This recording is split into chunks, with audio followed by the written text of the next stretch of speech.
alaikum and welcome to the Burj Banter episode here with Israa. It is her first time playing Jenga ever, and unlike most people, this actually gives her more anxiety. So let's watch it. Let's watch how this goes. Israa. Well, we have to throw you into the deep end, so you can go first. Okay. Bismillah. I'm left-handed, by the way. Yeah. I did offer her my seat, but she said no. No. Just FYI. This is my better side.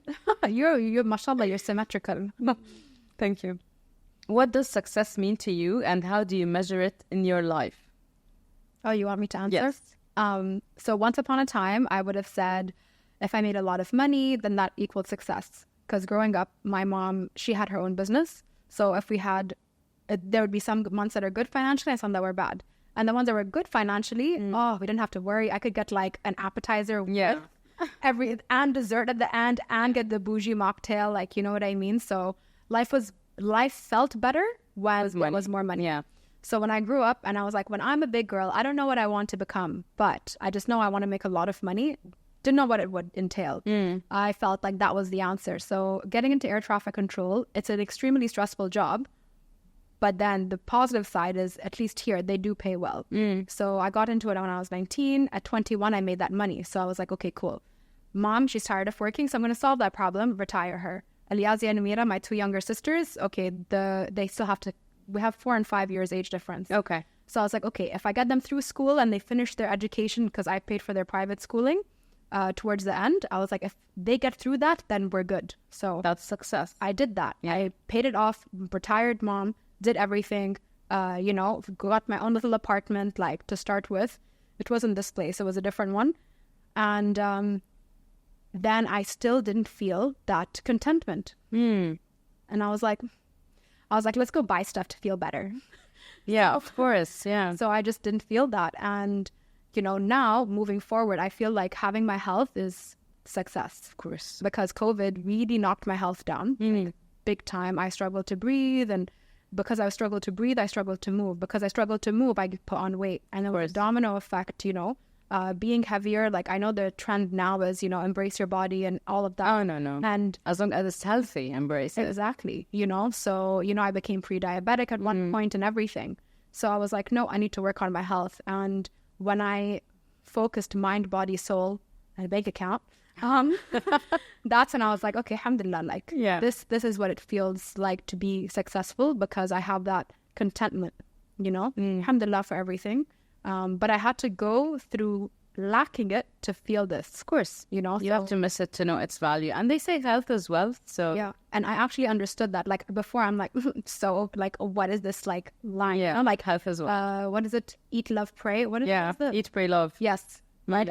I thought it was similar to that, like, whatever, but... No, health is wealth, actually. Like, I'm actually grateful of the fact that I experienced negative health circumstances in my 20s, so I can appreciate my health moving forward and work towards taking care of myself. Amazing. Yeah, so this is success, all of that, plus bank account, because money helps. Money helps. Money is essential, but it's not number one, because without health, what is money, right? For me, success is enjoying what you're doing, feeling grateful. And that's me now. I'm grateful, but I'm not satisfied. So I work for more. Not only work, I mean, I work to improve and develop. But feeling happy and enjoying what you're doing, that is success. Because you might set a goal and you might reach that goal, but the journey to that goal is hell. What's the point? So true. So you succeeded by making it to that goal, but you literally went through hell to get there. What's the point? So for me, I really need to enjoy what I'm doing to be able to say I succeeded. And maybe I'll never make it to the goal. Maybe the goal changes with time. You never know. So I'm very flexible with goals and bigger picture, but I love looking at the details of the journey I go through. Wow. How do I measure it? How I feel about it. I think with feelings. Yeah, I completely agree. Because how you feel really matters. Because I remember when I had achieved my pinnacle in public speaking, it was when I did my TEDx. And before that, I had a fear of public speaking. So I hired a coach, worked on that during COVID. So when nobody was meeting, that's when I was hiding in my room, talking to my laptop with my public speaking coach, learning that. Bravo. And Then I got invited to do a TEDx. I went and I did like a free gig at a school because I was like, I like working with children. I love to give back. And I wish somebody like me would come in and speak. So that day I went into a school and I had to talk to, and I was scared for this session, right? It was an auditorium full of teenagers post-COVID to tell them how to battle procrastination. Oh. I was petrified. I was like, oh my God. And like I procrastinated about talking about procrastination. Right? So this was like, I think it was like called a wellness conclave or an inspire conclave. It was something to do with mental health. So I go in there, and I'm a very honest person, right? And I decide to bring that into my public speaking because it makes people resonate. They're like, oh, did she actually say that? So I walked on stage and I was like, I procrastinated about talking to you all about procrastination. I got that's it.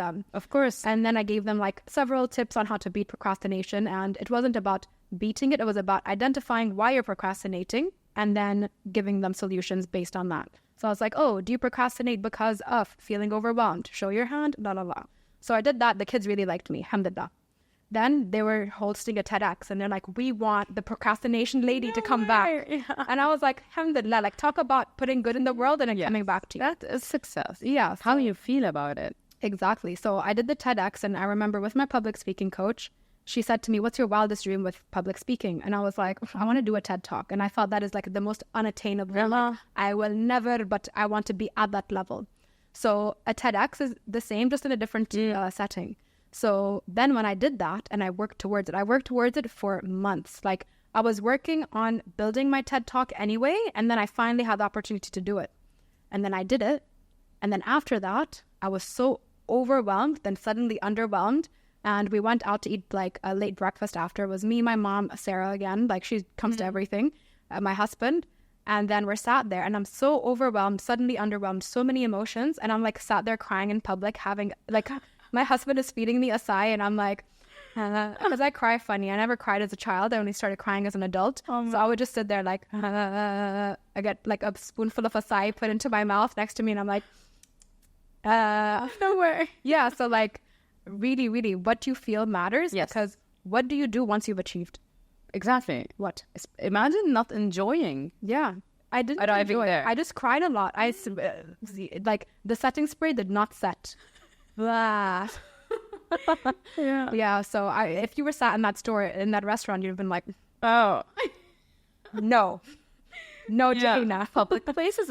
Yeah. No, I'm kidding. So, I'm all about feelings. No. I really appreciate and I enjoy feelings. I didn't before. I didn't used to cry for so long as an adult until I did my coaching certificate and I cried my heart out, literally. And then I can like just ask me anything. I'm like, I can literally cry at any moment. So yeah, feelings are very important. Yeah, like my coach, she literally said to me, Jouhayna, it's okay to cry.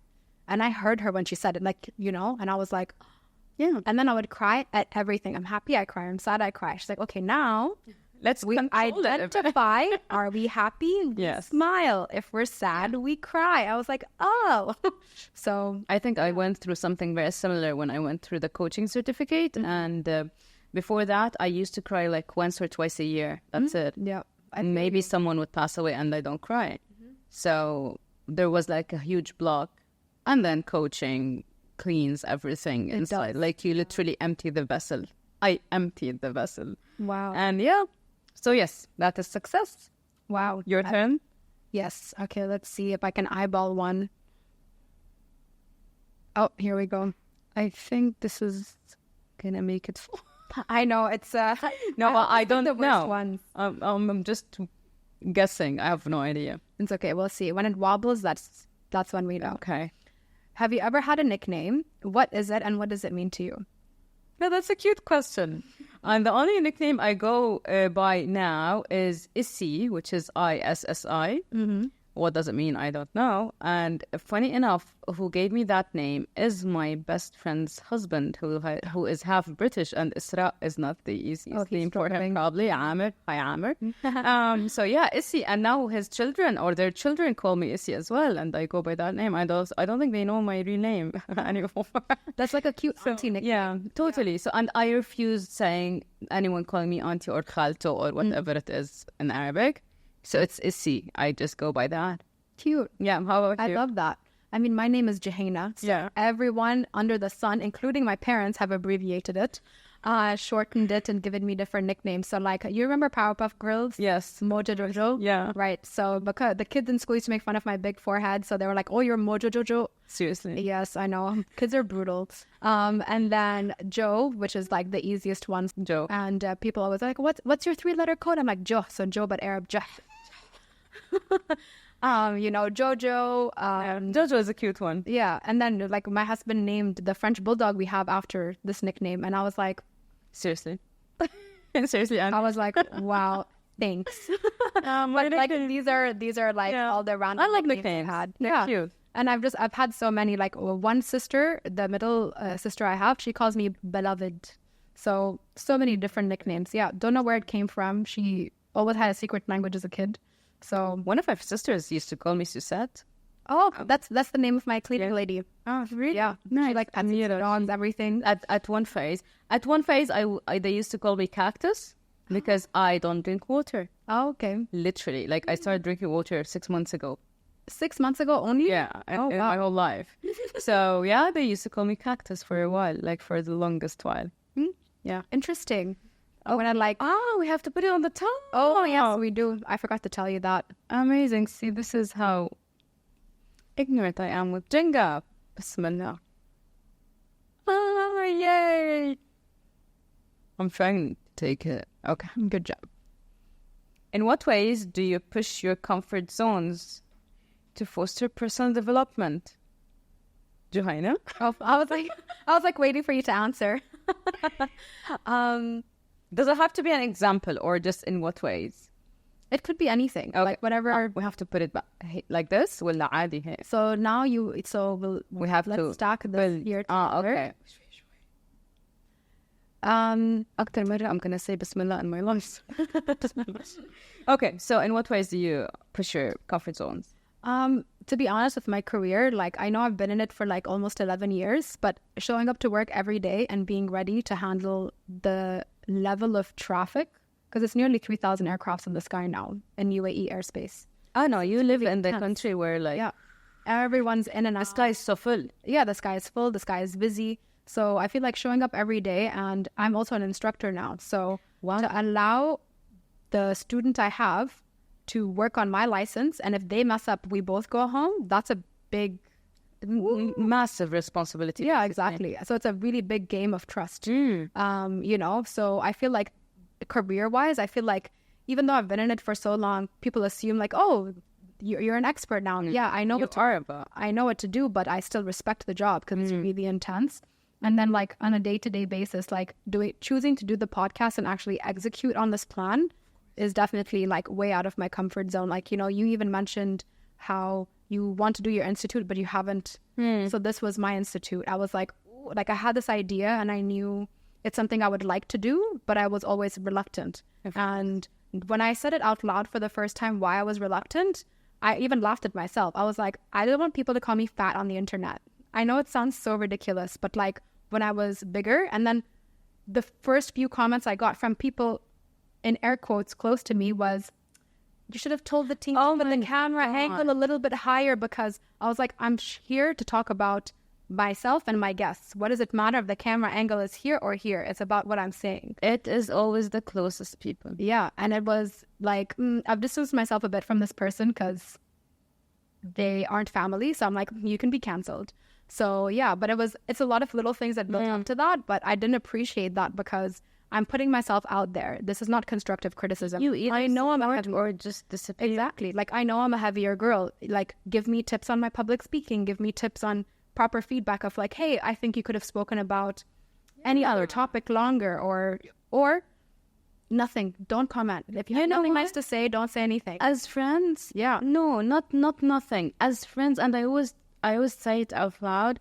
I really wish that we support the people we know as much as we support celebrities who don't know that we exist. Exactly. And wow, celebrity, yay, I'm gonna repost her video. Your best friend just posted a video that has 5 views. Go and repost it. Exactly. Don't listen to nothing. Send it to people. Tell people. And okay, let's not go there. Obviously, it's something.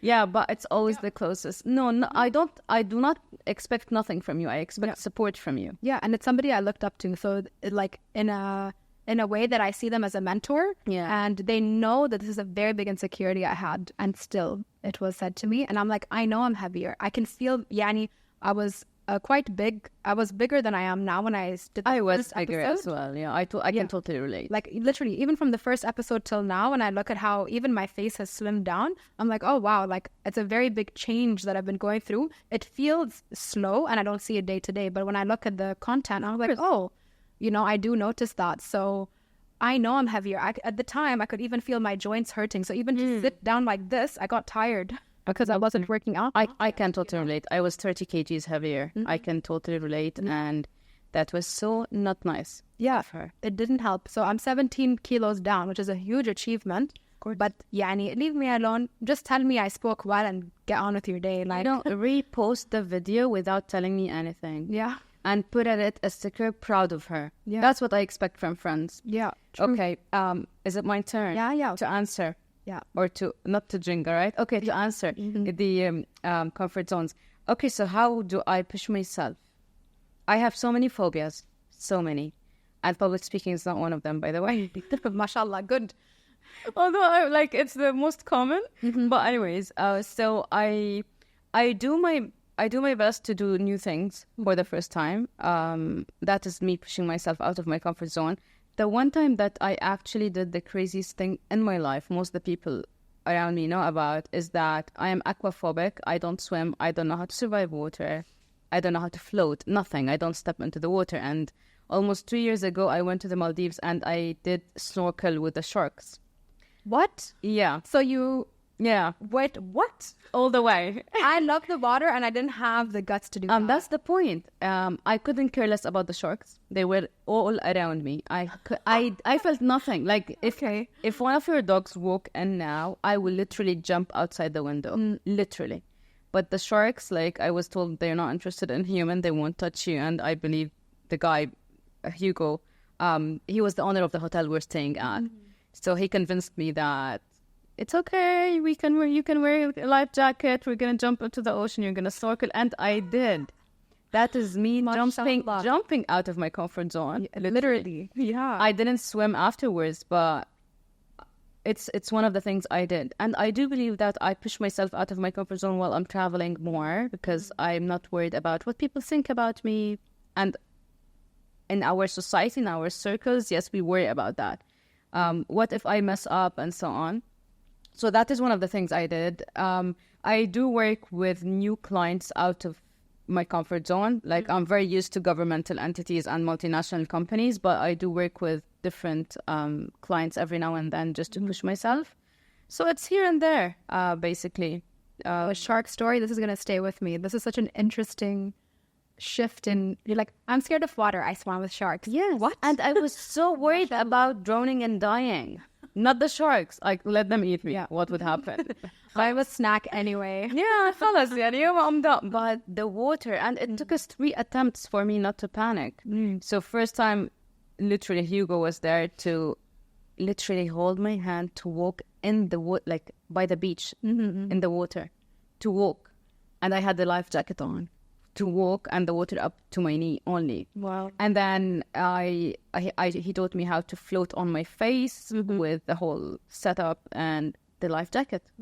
And then we jumped into the water once and I panicked and they had to pull me out. And the third time, I jumped and I had the life ring, the life jacket, Hugo, everyone around me. And I survived like 10 minutes.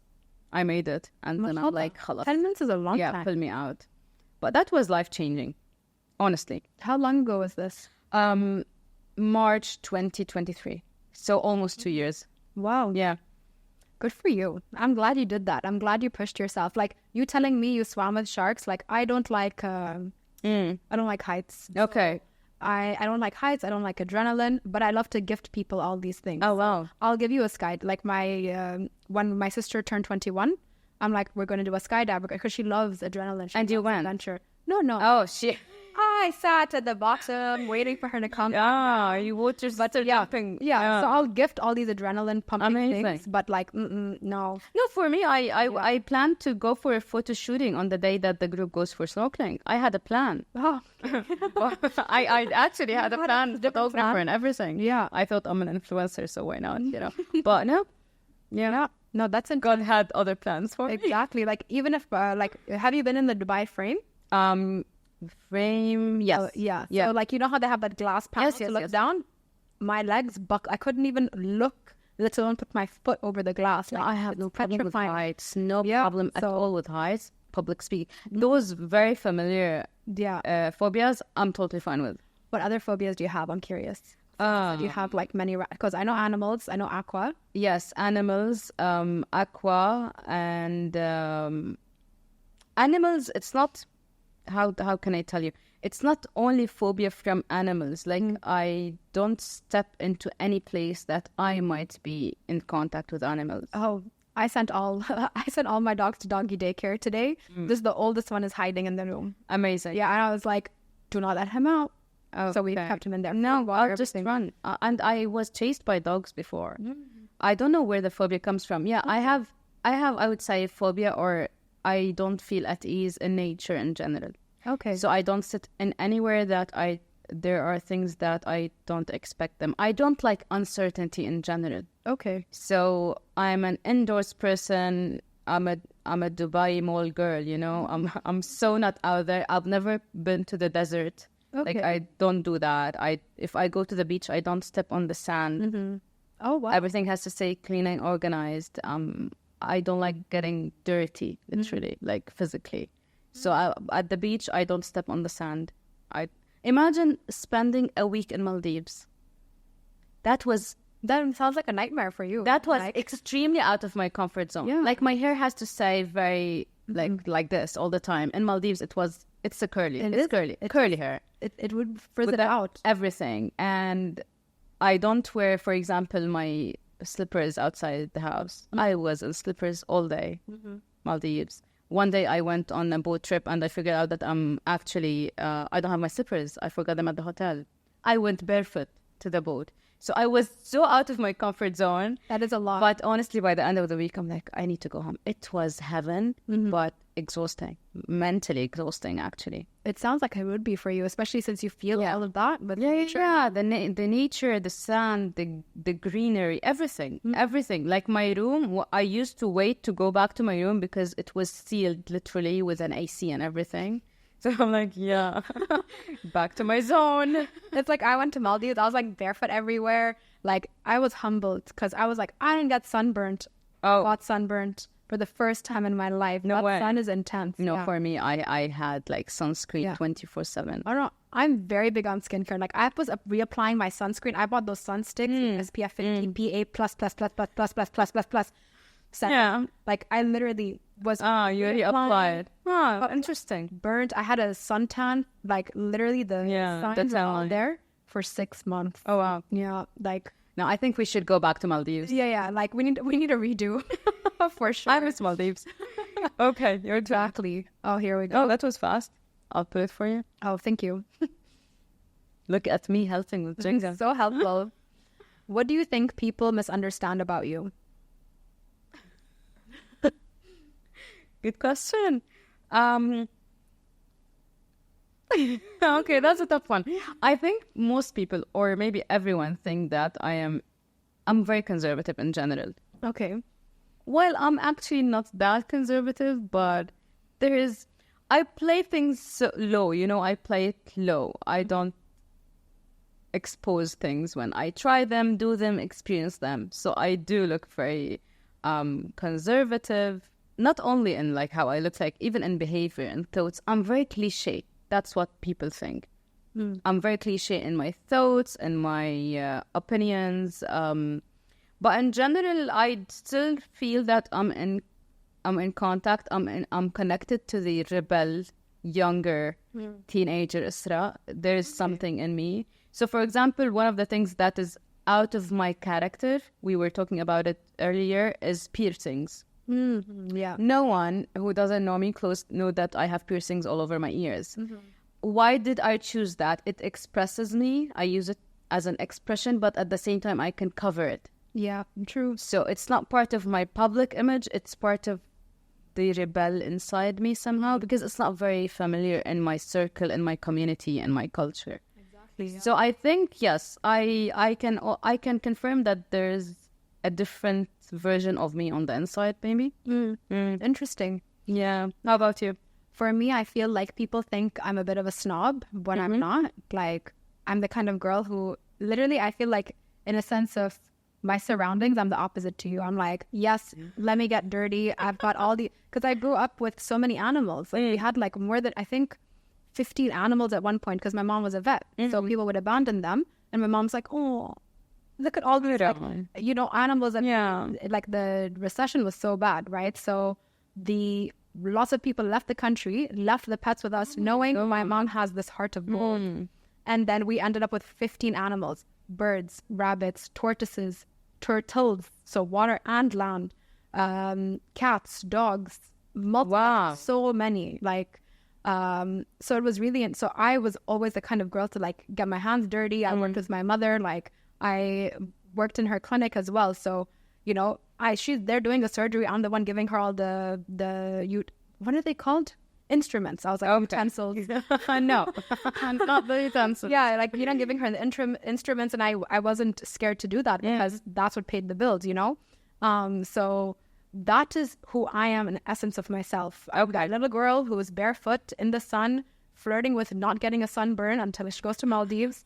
And I feel like in myself, I'm very simple. Like, I will be happy if you take me out and give me a paratha sandwich and karak. Like, oh. Yeah, me too. I love paratha and karak. But people assume like, just like, you know. Okay. Especially with my social media profiles, I feel like as like Jouhayna al-Meheri, I have to represent in a certain way, cover my hair in a certain way, everything, out of respect for my family name and in turn for myself. So when you see my social media, I feel people make assumptions about me and think I might be a snob. And then they meet me in person, like, you're so nice. I'm like, thanks.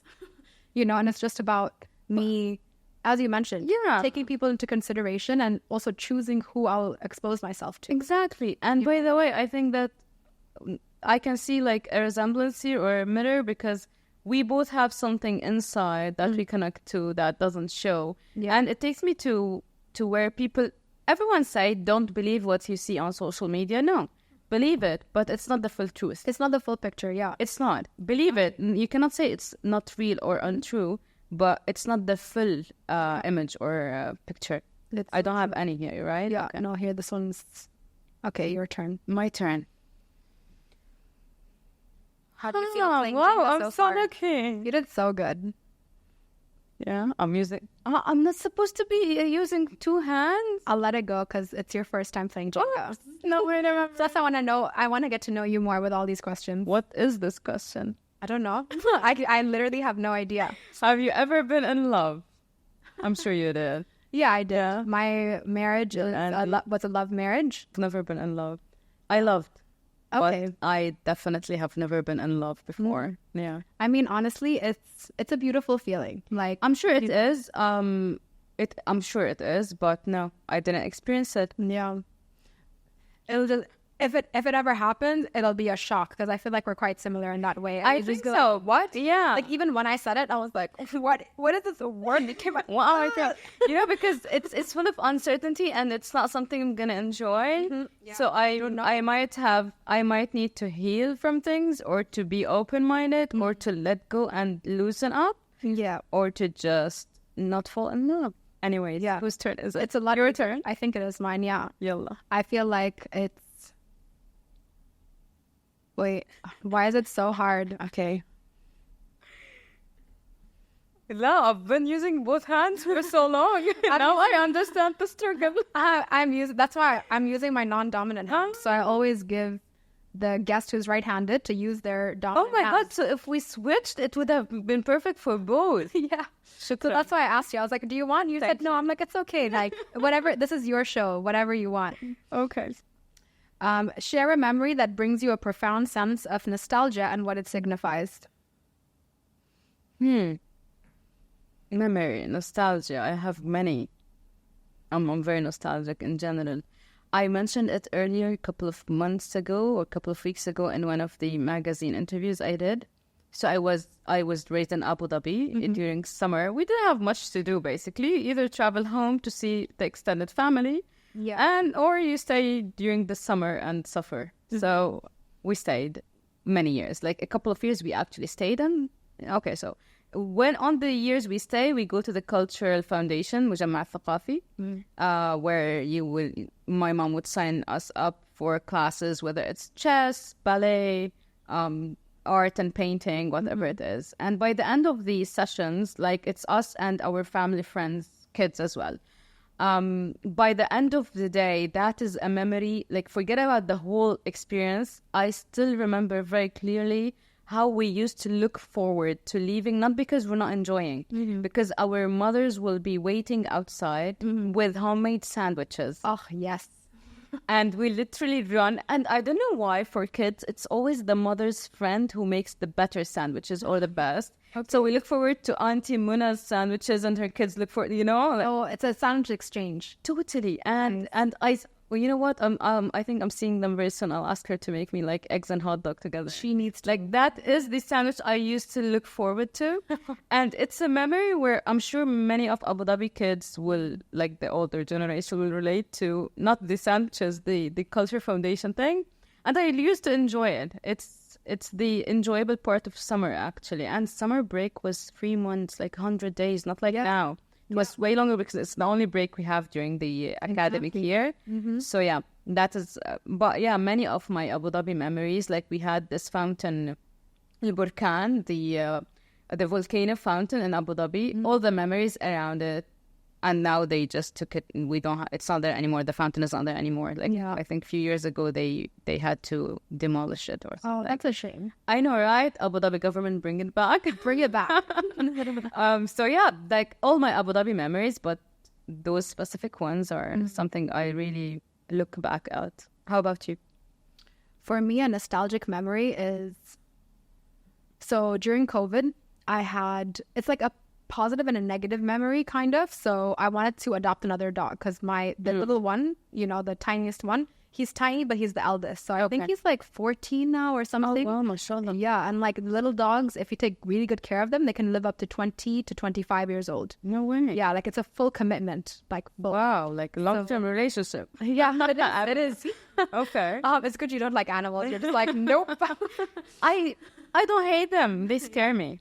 That's it. Oh, that's a shame because they have so much love to give if you are around the right type of animal. Interesting. Okay, so you're covered. So I am a person who thinks legit 30 steps ahead. I will pre-plan everything for now, and then I will come up with hypothetical solutions to things that haven't happened yet. Oh, wow. So it's very difficult to actually catch me off guard because you can come and tell me something. I'm like, I already have the solution. I thought about it when I couldn't sleep. So you're an overthinker and you plan ahead. Yeah, have you watched Inside Out 2 by any chance? No, not yet. So there's one of the emotions. Have you watched the part 1? I've heard about it. Oh, okay. So basically they're like little emotions inside your head. Yeah. And the one they introduced in Inside Out 2, which I thought is great and such a good way for children to learn about various emotions, was anxiety.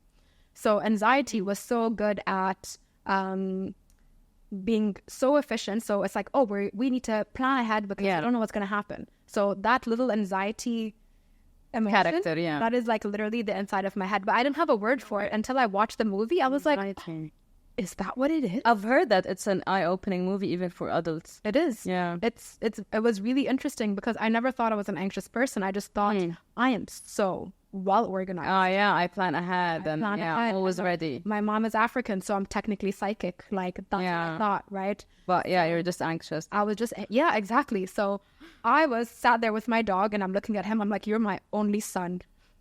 And I was like, you're gonna die in 10 years. So I need to get another dog now so that you don't think I'm replacing you. Oh my God. Yeah, I know. It's really like very long-term planning. Yes. And there's death involved. Yeah, like legit. I was like, the only thing we don't expect. Yeah. You expect, you saw it. Yeah, I was like, all right, I need to get another dog now because then you are old enough but young enough that the younger dog will bring life towards you. So like, you added life to his life. Yeah, like you know how when you watch older people hang out with their grandkids, you add life to their life. They become young, So I was like, I need to get another dog. So I always believe in adopting. So I was like, okay, let's go adopt another dog. I go to the adoption place and I didn't know you have to sign up beforehand. I just thought you walk in. Oh, no, I just adopt. Yeah, like that's what I thought. I like you, let's go home. Yeah, that's literally what I thought the process was. So I go to the adoption day and it was in their store. I bought the dog food and all the treats and like, you know, his furniture. Like the dogs have a dog house outside. I'll like let you peek at it before you leave. No way. Yeah, like I furnished it and everything and then they shoot it up. But anyway, like I'm that kind of dog mom. So I go in and I'm like, oh, I would like to see the dogs. And the lady looks at me and she's like, where are you from? I'm like, I'm Emirati. And she's like, you're going to abuse the dog. You need to, did you sign up online? I don't know what. And she's like, you're going to just abandon it later, blah, blah, blah. And I pulled out my phone. I'm like, look at my 1,000 picture album of my little dog. I'm like, I'm going to be a great dog mom. I'm a mom. And she's like, no, there's a protocol we have to follow. I was like, okay, I understand you have a protocol. I will respect it. Am I allowed to just like sit and play with the dogs and you can watch me with them? Like it's open for everyone to go and like play with. Like I was hoping, because I saw a couple of people in there with them. She's like, no, it's not allowed. And she had a shirt that said adopt, don't shop.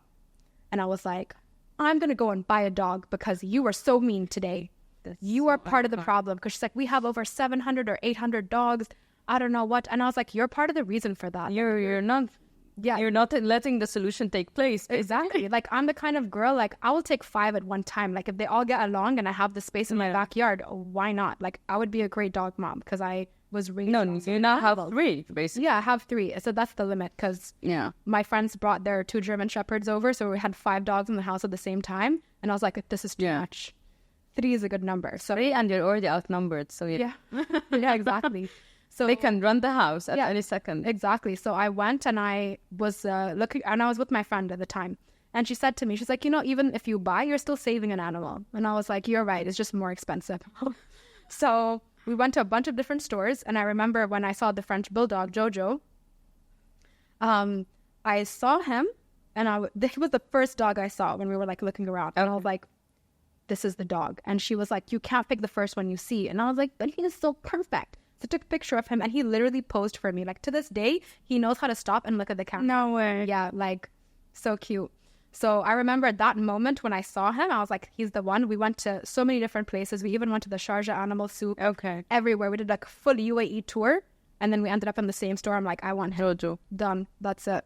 And we named him 7 at first because she's like, 7. She's like, 7 is a cool name. I was like, you're right. So edgy. I'm born on the 7th. Let's call my dog 7. Oh, okay. And then Andy met him. He's like, he is Jojo. Look at him.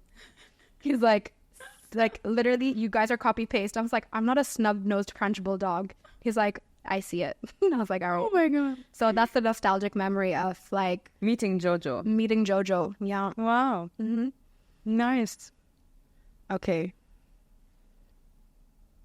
Let's see. Yeah,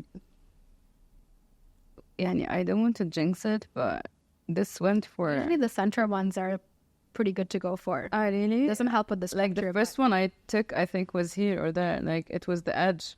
Not so smart, but... How do you handle periods of uncertainty and ambiguity in your life? I told you, I have little miss anxiety inside. Do you have any uncertainty? It's like I just pre-plan for it so far ahead. So this is how you deal with uncertainty. You don't let it happen. Yeah, but then if something comes up and it takes me out of my comfort zone, then I just counsel with people that I know I trust. Because if you speak to or vent to the person you think is a friend, it's just gossip because you're going to spread that like wildfire. So interesting. Yeah. If it's something that really took me by surprise because I genuinely didn't see it coming, which is very seldom, then I would just be like, all right, like if it's work related, I have like my one go-to person. Yeah. Where Totally. You know, if it's a personal thing, I would just go speak to the person directly. So I think it just depends on that. Yeah. I do believe in seeking expert advice. It doesn't have to be expert, but I mean expert in the issue. Yeah. 2 things. I sleep. I literally sleep when there's uncertainty. I sleep for so long. Maybe I'm running away from the world. Maybe I just need to disappear. So I sleep on things. And the other thing is that I do believe deep down in my soul that I worry about the things I can control and I worry for so short and then I take action. And anything I can't control, which is the uncertainty, I just let it go. It stays there, but I let it go as in I don't think about it. Because if it's not under my control, what can I do? True. And I keep repeating this to myself sometimes out loud. And it's okay. You cannot do anything about it. Just let it go. Someone else who can do something about it will do something about it. And until it gets to your reach, your area, خلاص, just let it go. So I am really very aware of that. And I think I caught myself worrying a lot a couple of years ago until I felt so exhausted. So I decided to figure out a way, which is, خلاص, not under your control, let it go. And if it's under your control, do something about it. I don't do things on spot. So I don't do something about it right away. I procrastinate as much as I can. But I do sleep on things, yeah. So sleeping is something that I believe in as well. I don't know if it's a helpful advice for anyone, but it serves me well. It serves me well, yeah, honestly, yeah. Yeah, you're actually quite similar to my husband. If I bring something up and he's caught off guard, he legit I'm the kind of person, I'm like, oh, let's talk this out. Yeah. He will pass out in front of my eyes. Yeah. And then at first I was like, you're so boring. And then I realized, I'm like, when he wakes up, he'll come up with a solution. Yes. I'm like, it's just marinating. I'm like, all right, I'm just going to slip out, let you take your nap, and then we can talk about it later. I do sleep on things a lot, especially if they give me anxiety. I'd rather sleep. Yeah. You're the first person I've met who is similar to my husband in that way. Because before I was like, what? Is he a Capricorn? Sagittarius? Oh, yeah. November? That's a Capricorn. I'm a Capricorn. Oh, me too. Yeah. Nice to meet you. Nice to meet you again. Yellow? Okay, let's see. Oh, no. Come on. Not on one. It's giving her. They're standing on one. This is actually quite similar, well, kind of similar to the previous question. How do you handle criticism? Not similar. No, it's not. I was like, it's similar, but I guess criticize me, and I'll say thank you for the feedback. And I look you straight in the eye. Yeah. I deal with criticism very well. Okay. I just remembered a situation where I didn't deal with it very well. I'll tell you all about it now. I deal with criticism very well, and I deal with compliments very well. It's always thank you. I don't play small. I don't say, oh, but no. Thank you. Thank you. So nice of you to notice. And criticism, thank you for the feedback. That's it. Wow. I might take it and build on it. Maybe it's something useful. Maybe it's harsh. Whatever criticism comes out of you reflects you. Yeah, true. That's it. But once upon a time, a few months ago, online, I posted on LinkedIn a post. I don't want to go into details, so whoever bullied me on LinkedIn cannot relate to it. But I was literally bullied by older men. I wouldn't even say gentlemen. And they literally bullied me because of the post and the photo I posted from one of the sessions I delivered. And I replied to the comments very professionally until one comment hit on my culture. No. And that is when I took the post down. I deleted it on spot. One of my fellow etiquette experts in the field sent me a direct message on LinkedIn saying, Israa, I wanted to reply to one of the comments I put, like there's a conversation happening and I can't find the post. Did you delete it? And they said, I actually did. Yeah. Because 1, 2, 3. And he said, yes, I noticed they were so unprofessional, very harsh. And but don't let it stop you from posting more. So I dealt with criticism very professionally until they hit on my culture. It was about dining. And someone said, yeah, don't start talking about this style of dining while you come from a culture where you sit on the floor and eat. You have every right to be fuming. The problem is that he works in the etiquette and hospitality field. So please practice what you preach or just find another career. I thought it was like a random troll. No. We were all like from the same field. And acceptable. Don't touch my culture. Don't touch my values. Don't touch my people. Don't touch the Middle East. Yeah. That's it. So yeah, I can be very nice, but sometimes not. Yeah. I feel like the reason why I felt this question yes, you tell me from your point of view was because criticism sometimes can catch you off guard and it makes uncertainty. No, because it's like, for example, I get it. Let's say I'm doing great with the podcast, and then bam, I get like some troll attack, right?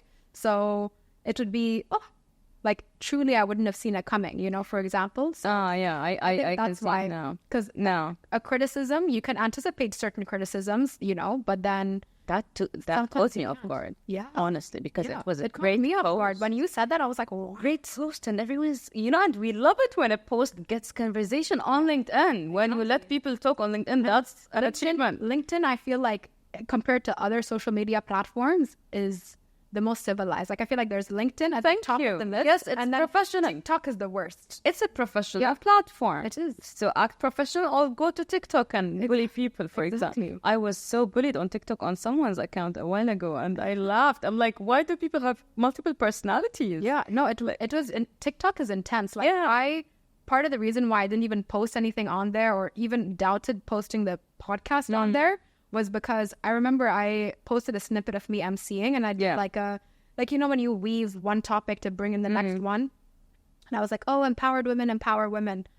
She is brainwashed from the West. What have they done to our child? La, la, la. She is not our child. People on TikTok are people on TikTok are wild. So I was like, I don't like it. No, so I'm not there. I have a profile because I needed to learn how to use my Dyson Air app. That's it. And that's it.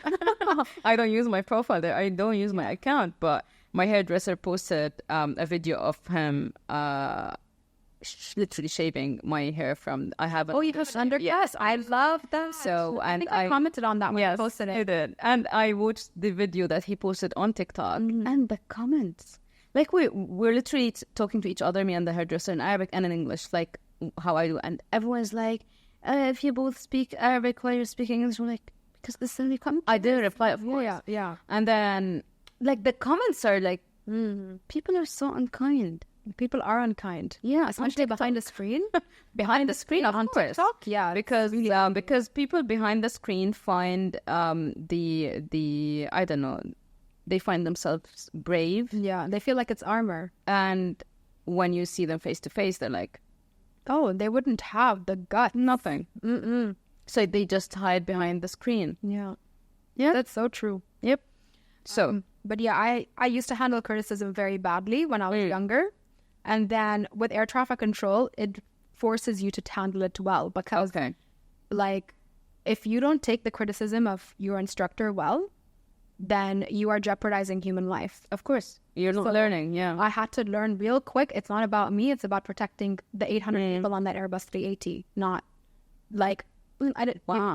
Yeah, like that's one airplane. I know. Yeah. So it's really intense. So that forced me to handle criticism better. So if it's work related, I'm really good at handling work related criticism. But if you come at me for anything else, I will bite you. So that's all. I'm trying to be better at that. No, I will take your advice. Thank you for your feedback, because there was even one guest I had on, and she was telling me how she's very uncomfortable to take compliments, and I'm like, just say thank you, 2 words. She's like, I'll implement that, and she has felt better since. So now I know. Thank you for your feedback. It straight in the eye. Exactly. It does give them the feeling that, oh wow, she took it. Yeah. But for you, it's like, thank you for the feedback. It's not. It doesn't mean that I'm gonna do anything with it. I might literally, it comes in from here, it comes out from there, and that's it. Exactly. Especially if I didn't ask for it. I have a whole video about taking advice from people on Instagram. You can watch it. Yeah, I need to go on a full deep But like, I have many videos in Arabic. I don't know how comfortable you are with it. I'll figure it out. I'll like put the translation off. Is it okay to bring this one out, or it's gonna fall? I think you're good. You think so? Yeah. Bismillah. So scared. When was the last time you felt an extremely strong emotion, and why? Oh, I think this morning. Like, I just woke up. I can't really disclose much about it because it's work related, but I just woke up a little bit upset with the news that I got. And for me, it's fine. My career is fine and everything is fine. But it's just like, I care for my student so much. Okay. Because I had one student at the time. So things are just not panning out the way that I would like them to, even though she has so much potential. And she's my first female student I've had for this long. Okay. So she's literally, I call her my child. You're my little protege. So I just feel like it's repeated patterns because, you know, it's the same workplace. So I feel like it's repeated patterns I saw happen to me. Now she's going through the same. Oh. And there's only so much I can do. And the rest of the fight has to come from her. Of course. So I just woke up this morning and I was like, everything is so unfair. And then I prayed. I just prayed on it. I was like, I prayed istikhara and everything, and I felt better. And I was like, you need to. And Andy looked at me. He's like, you need to get your game face on. You're meeting someone new today. I'm like, I know. I love how comfortable you are with emotions and feelings now. Yeah, now I am. But I grew up emotionally constipated. Yeah, like, me too. I had to be the rock. I'm the eldest child.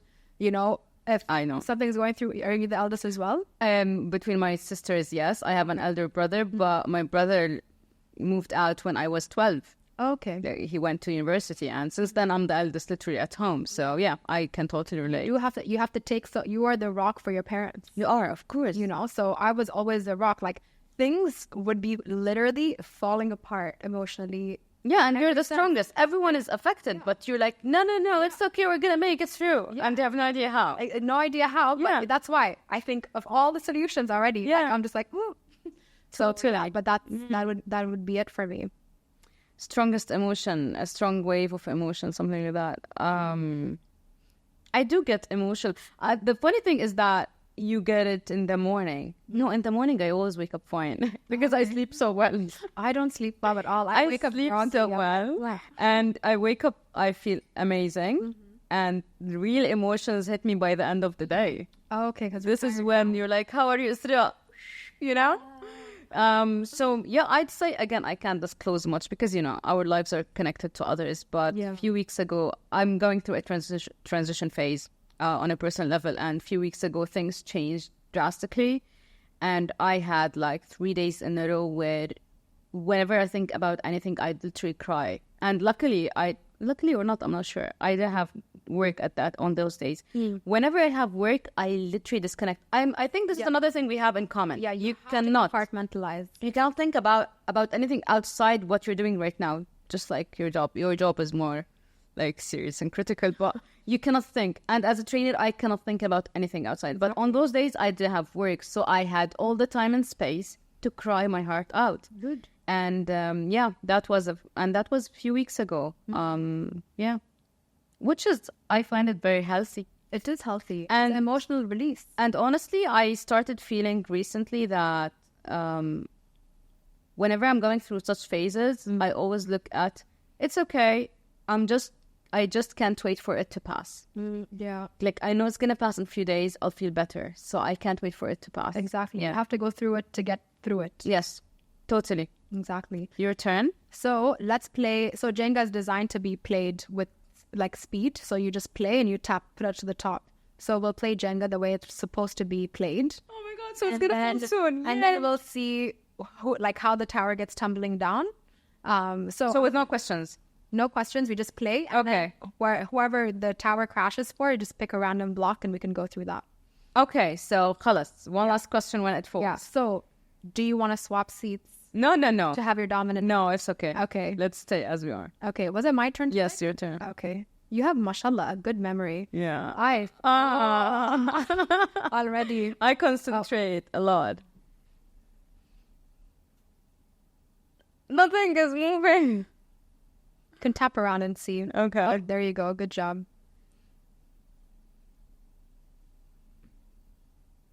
Okay. Yeah. Your turn. I hope it falls to that side. Yeah, that would be helpful. I mean, even if it does. I'm just worried about creating a mess. It's okay. Oh, yeah, you don't like messes. Yeah, so imagine that I'm thinking that I really hope it falls to... Okay, I don't think there is a safe... Okay, here it is. Yeah, usually the center ones are pretty easy. Okay. So we're both using our non-dominant hands? Yes, living our lives on the edge. Honestly, mashallah, you're doing well so far. I think this is going to be my favorite game. I never had a favorite game because I don't play games. Oh, okay. This is... And it's risky. and you know what? It's actually a really good game to play because it doesn't involve speaking that much, and well, unless you're on the show.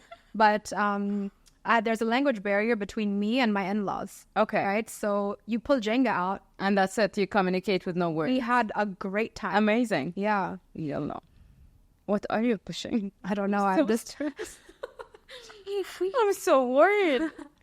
Oh no. Didn't help? No, I'm gonna...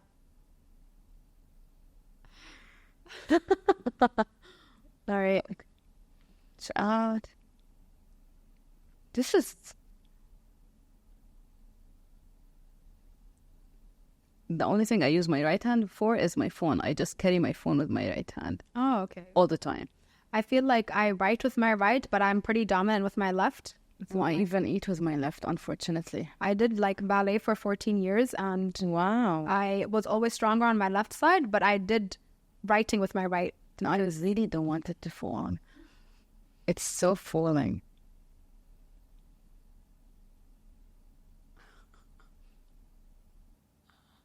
I think this one's a good one. Yeah. Oh, good That's job. so scary, man. I can feel you stop breathing. Right? I like breathe for you. I'm like, Khalas, just, I don't want to be the one who make it. I honestly don't think it's gonna last anyway. I think this is... Oh. Bravo. Do you want me to leave that for you? No, go ahead. I don't have... Please. Okay. No, I'm the elder here. I'll take care of you and your tower. Not for so long. Oh, I shouldn't touch it. I forgotten. I was like... You were about to do something about it? I can't. Like, 𝐼𝐸𝐵, like my nerves. Oh, good job. Not really. It's not coming out. Yeah.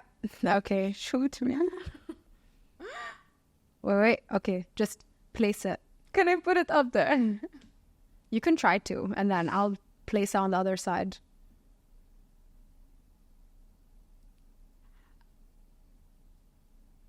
I literally stopped breathing. I play Jenga. This is haram. I know this one is... No. 𝐬𝐮𝐬𝐫𝐷, just make it fall. Not to this side, to that side. That side? Okay. Oh, that. That side. So we don't have a mess. I'll try my best.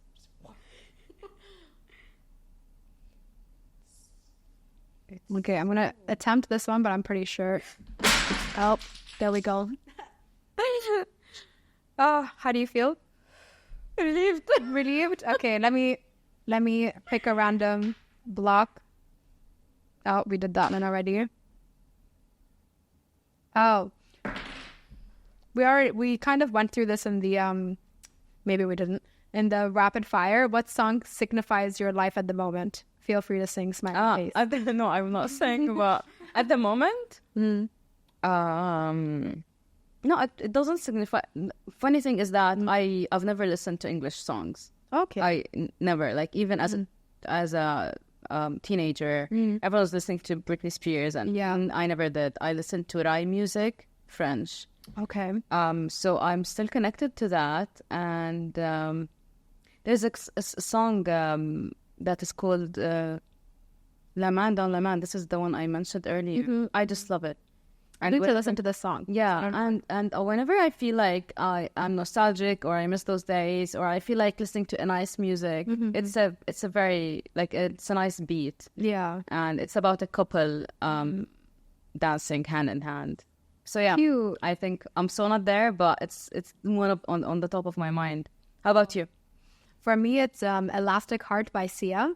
Okay. So this is a song that comes in and out of my life a lot. Yeah. So I had a ritual when I was an air traffic control student. So there was a lot going on at home with my parents, and being the eldest, I was stuck in the middle, even though I wasn't even in the country at the time. I was studying abroad. So I had to learn how to emotionally compartmentalize. Like, I was 19. Like, I just knew how to hide it away. Exactly. And, but eventually it builds. It builds. So I remember one day an instructor pulled me aside, and all the instructors are male. So I was just like, the only female friend I had was the receptionist That was it. So I just go to her and I'm like, what's up? And she's like, go away. But he pulled me aside because he could tell something is off because I'm a very bubbly person. And like me at 19, I had way more like... more life, Yeah. So he saw me and he's like, Jouhayna, don't know what you're going through. And I was like, all of these things. And I opened up to him. And he's like, okay, you need to compartmentalize emotionally. So you have to go outside the building, and before entering the gates, imagine you're taking everything that you're feeling and put it in a box, in like an imaginary box. Wow. All the things that have nothing to do with air traffic control. Yeah. Right? And he's like, you're so smart. I see you studying every day and everything. The only thing you care about when you walk into this building is following procedure, knowing your rules, and controlling airplanes. That's it. Amazing advice.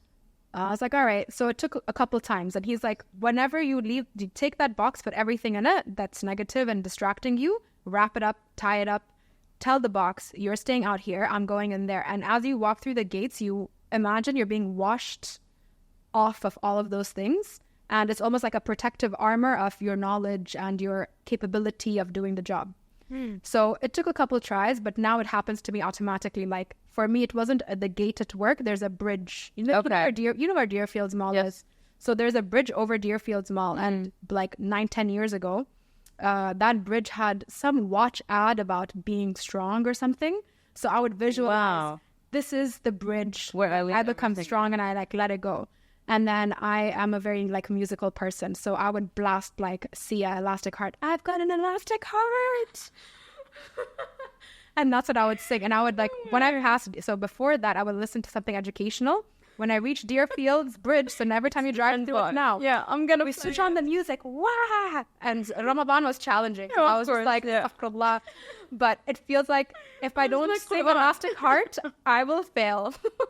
So that's an amazing advice. Yeah, and like such a smart doctor. Yeah, so that now all my students, I teach them to do the same. I'm like, and we call it like in air traffic control, like with the environment. Sometimes there's like a lot of profanity and like around the room. So I'm like, that's your shit box. Like you leave all of that outside and you come in and you are ready to deal with everything there. And sometimes you feel like all the negativity outside is going to impact you inside, which is true. But you should see it as, I know all the procedures. I know how these aircrafts are going to perform. I know the speed they're going to fly, how quickly they're going to climb, how quickly they're going to descend. And you have all this knowledge. So focus on what you're good at. And this is actually your safety bubble because you have the capability to think only of this and focus on this. And when you go out, then you have these 100 million things to worry about. But in this building, all you have to do, and I know is control airplanes. It's one very big thing, but it's only one thing. Yeah. That's a great advice. By the way, side note, I love watching airplanes on flight radar. Oh, a lot. Oh, nice. I just love it. And whenever someone is flying, it's Israa, where is this? Where is that? How long? And I always look at all the numbers and stuff. Oh, I don't know why, but I spend much. Interesting. It's a really good resource. So when I'm teaching workshops about air traffic control, I tend to. That's the only time I let my audience use their phone. I'm like, scan this QR code, and then I let them see. Like, I explain what ATC is and my journey, whatever. And then I'm like, now open flight radar. And when they see how many planes there are. I love looking at how many planes there are and how, especially planes coming to Dubai, like they fly all the way to Sharjah and they do this U-turn. I always look at that. That's called a holding pattern. Okay. So when you see them go, instead of going straight in, they go around and then go in. That's called a holding pattern. I call it a U-turn. Yeah. I once texted my brother, why are you U-turning? Yeah. Like, man, you just passed the airport. What are you doing in Sharjah? You know? Exactly. So I love that. Sometimes a holding pattern, fun fact for you, since you like flight radar, each leg is 1 minute, totaling in 4 minutes. So 1 minute, 1 minute, 1 minute, 1 minute. And then when you go back in. So if you see them going towards Dubai, for example, and then you see the turn, you know that's going to be 1 minute. 1, 2, 3, 4 going in. So that U-turn is a 4 minutes extra. Yes. So, however, if it's really busy and you have they stacked up each other, then it's 4 minutes in plus 4 in. And then you have a vertical stack that's being held and it's multiple aircrafts waiting in line to land. Wow. Yeah. Wow. You thought this was stressful. Like, okay. Yeah, so That's why I find this fun and games, because that is stressful. That's a video game with no game over option. No, that is video That's game why I don't play life. PlayStation. I don't do any of this. Of course not. No. That's enough. And it might give you the sense that this is not so serious. No, you cannot think about such situations as not being serious. It has to be like... Exactly. Yeah. Like, as you see on flight radar, each blip, they call it a blip, has human life between 1 to 800 human souls on board. So it's really intense. It is. Yeah. Wow. Mind blowing. And people say when I tell them what I do for a living, that's a different, we've never heard of it. No, this is something. I've heard of it, but this is interesting. This is mind blowing, actually. No, thank you. Amazing. I'm just focused on becoming a podcaster now. I still have my full-time job, which I'm so grateful for, because I wouldn't have lasted this long if I didn't have the capability of doing it. Of course. But just venturing this way too. Amazing. Yeah. But thank you so much for coming on. Thank you for coming out of your comfort zone, getting messy with Jenga. I really appreciate that. And I learned so much from you today. Thank you. It's my pleasure. Thank you for sharing. Thank you. It was a really very interesting conversation. Yay, I'm glad. And I could connect with you and I could see like so many mirrors while we're talking. So I think we have many similarities as well, which is interesting. Yeah, same. Thank you so much, Jouhayna. And for everybody tuning in, I really hope you enjoyed the show. Press Pause family, take a moment to like, subscribe, follow, depending on the platform you're on. It's much appreciated. And see you next week, inshallah.